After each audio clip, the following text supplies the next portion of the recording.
नमस्कार दोस्तों, भारत में rape fourth most common crime बन चुका है।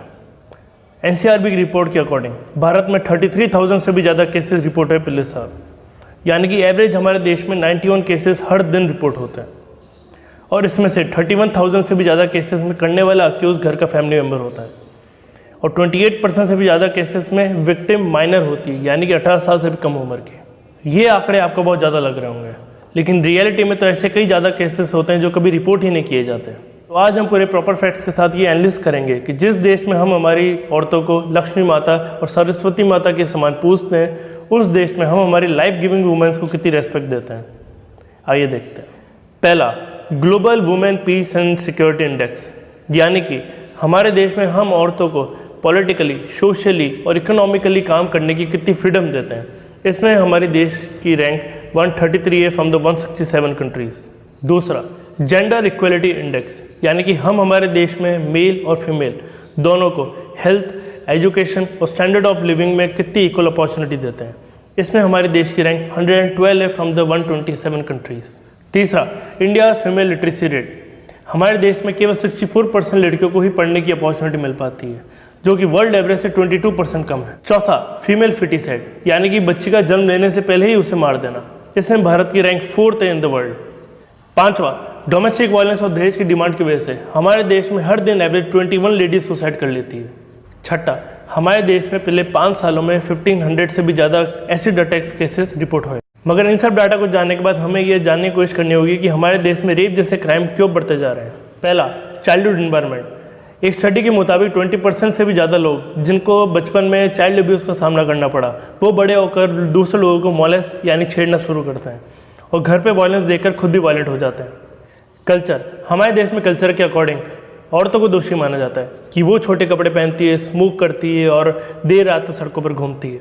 पॉवर्टी और इलिटरेसी, हमारे देश के कुछ गाँवों में औरतों के साथ रेप होता है, उसके बाद वो औरतें अपने आप को इम्प्योर समझने लगती है। इसमें उनको ये इतनी नॉलेज ही नहीं होती कि ये रेप करना एक तरह का क्राइम है जिसको इन्हें पुलिस में जाकर रिपोर्ट करना चाहिए। पोर्नोग्राफी और बॉलीवुड, ये एक तरह का फेक एक्ट होता है, लेकिन कम उम्र में इन एक्ट्स को देखने के बाद लोग इन्हें रियल लाइफ में करने के लिए रेपिस्ट बन जाते हैं, जिसका एग्जाम्पल हम बॉलीवुड सॉन्ग्स को देखकर कर सकते हैं। हमारे देश में अकॉर्डिंग टू पॉक्सो देश में 2.4 लाख से भी ज़्यादा केसेस पेंडिंग है, जिसमें यूपी टॉप पर है विद 67,000 केसेस।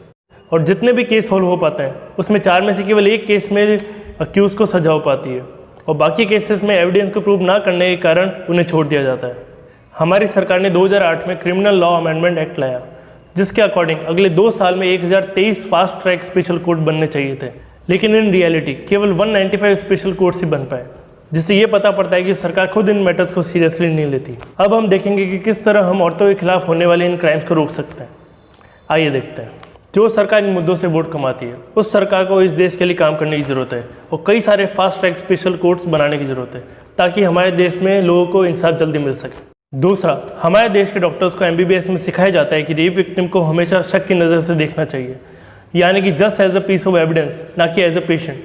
तो हमारे देश के डॉक्टर्स को एक प्रॉपर ट्रेनिंग देनी होगी ताकि ऐसी सिचुएशंस में रेप विक्टिम के साथ कैसे रिएक्ट किया जाए उनको पूरी तरह पता हो। तीसरा, चैरिटी बिगिंस एट होम, यानी कि बचपन से ही हमारे आने वाली जनरेशन में मैन और वुमेन दोनों को इक्वल अपॉर्चुनिटी दी जाए in terms of education and health, ताकि सोशली मैन और वुमेन सोसाइटी में इक्वल अपॉर्चुनिटी और इक्वल फ्रीडम और राइट्स के साथ जी सकें। इसका एग्जांपल हम देख सकते हैं कि आखिर आइसलैंड जैसी कंट्री क्यों पूरे विश्व में safest country for the women मानी जाती है। आइए देखते हैं।